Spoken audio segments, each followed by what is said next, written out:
大家好，我是韩博。今天我们来聊一聊跑动的时候，如果弹不快该怎么办。第一点呢，是用音快来练习。这一串音的跑动，如果一直换位置的话，有时候我们的大脑会因为换位置的这个准确度不够而牺牲速度。我们用肖邦练习曲第5首黑键中的这个地方来做例子。这个地方是这样弹的。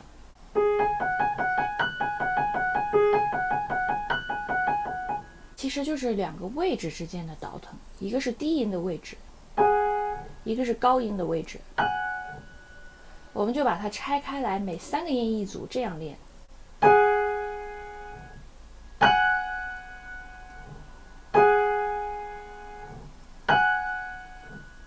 找准位置后，慢慢加速。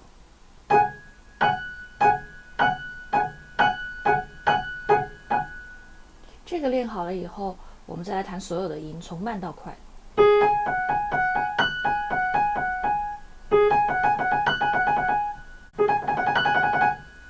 第二点呢，是手臂和手腕要顺着跑动方向，不要逆行。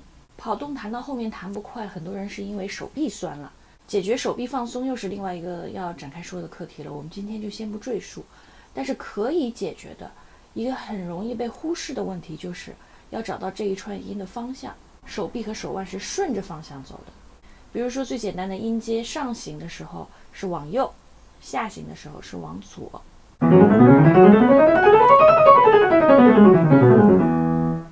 打开的时候是一个手往右，一个手往左。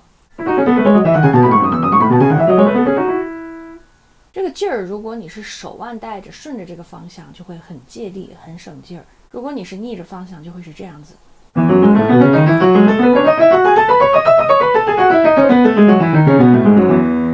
你这样子肯定就会累得很快啊，到最后弹一会儿就弹不快了。第3点呢，是找手指独立的感觉。我们弹琴的手指头应该是又有独立性，又互相之间有着千丝万缕的敏感的连接。那在跑动弹不快的时候呢，8成就是你这个独立性不太行。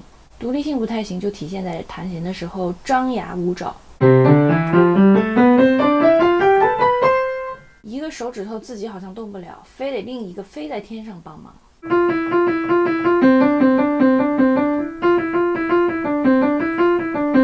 这个就是独立性没培养好。有个很简单的培养独立性的方法，就是按着所有音，然后一个手指一个手指的抬上抬下。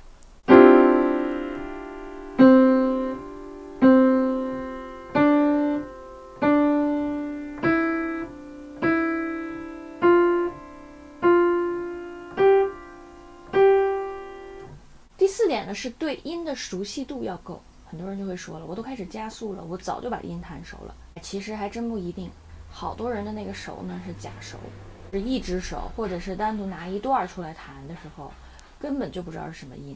如果这一串音根本不知道最高音和最低音是什么，都是稀里糊涂连滚带爬的知道个大概的话，那你很大概率上是弹不好跑动的。我们举一个比较简单的例子啊，比如说这首曲子，它最高音在哪儿，最低音在哪儿，然后在哪儿开始有这个小的转动。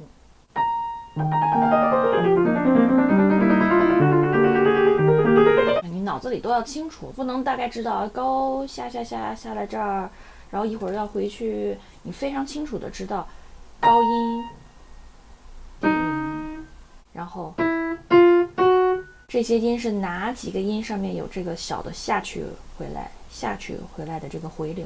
好的，那这些就是我们这期的内容啦。还有任何问题都欢迎给我留言，拜拜。